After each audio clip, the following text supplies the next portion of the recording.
Пресушуваат изворите од кои Охрид се снабдува со вода за пиење.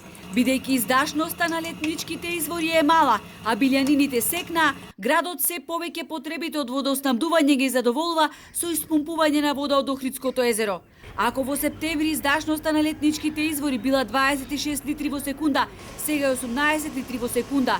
Водостојот опаѓа, така што за да се испорачаат 320 литри вода во секунда, колку што му е потребно на градот, покрај споменатите извори, се користат и бунарите во Студенчишта, Метропол и селото Орман.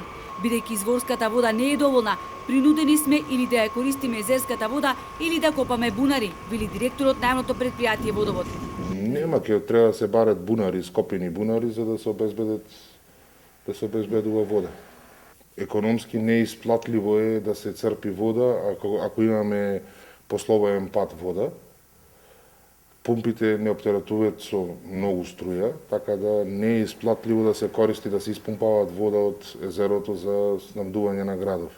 Експертската јавност во повеќе наврати го стави на маса предлогот да се направат сите потребни истражувања и студии и анализи кои ќе дадат одговор дали неповолната хидролошка состојба е единствената причина за пресушување на изворите и дали може перманентно да се користи водата од Охридското езеро за пиење.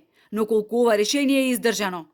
Водата во Охридското езеро навистина е квалитетна и може да се наруши квалитетот на водата, а секако и издашноста на оние извори кои што извираат од светина кои што го полнат Охридското езеро.